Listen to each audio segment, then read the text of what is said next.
श्री गणेशाय नमः। सबसे पहले सभी श्रोताओं को प्रणाम।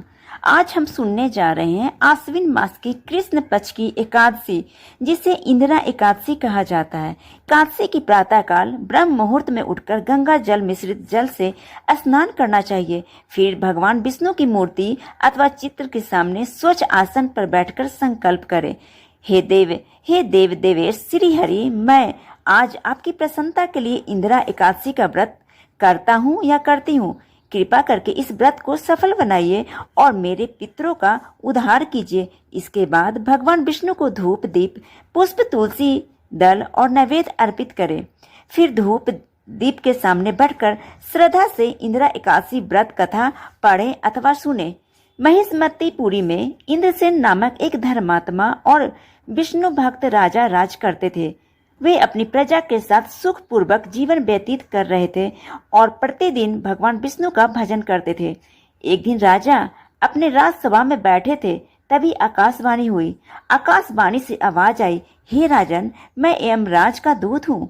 आपके पिता इस समय यमलोक में निवास कर रहे हैं। वे चाहते हैं कि आप उनका उद्धार करें। उन्होंने जीवन में एक छोटा सा अपराध किया था, जिसके कारण उन्हें नरक में जाना पड़ा। यह सुनकर राजा बहुत दुखी हुए। उन्होंने पूछा, हे दूत, मेरे पिता बड़े धर्मनिष्ठ और दानी थे, फिर वे नरक में क्यों हैं?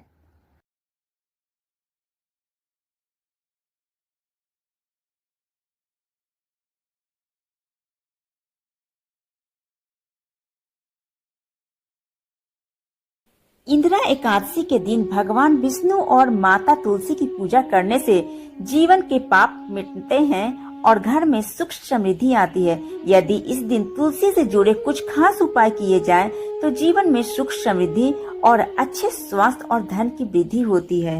इंदिरा एकादशी की शाम तुलसी के पौधे के सामने घी का दीपक जलाना बहुत शुभ माना जाता है। मान्यता है कि इससे घर की दरिद्रता दूर होती है और लक्ष्मी माता की कृपा बनी रहती है।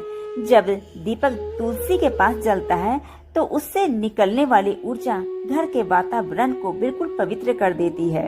इस दिन सुबह स्नान के बाद तुलसी माता को शुद्ध जल अर्पित करना चाहिए। जल चढ़ाते समय भगवान विष्णु का स्मरण करें या ओम नमो भगवते वासुदेवाय मंत्र का जप करें। ऐसा करने से आपके पाप कम होते हैं और जीवन में अच्छे कार्यों की वृद्धि होती है। तुलसी का पत्ता भगवान विष्णु को अर्पित किए बिना वीडियो को अधूरी मानी जाती है। एकादशी पे व्रत करने वाले भक्त जब तुलसी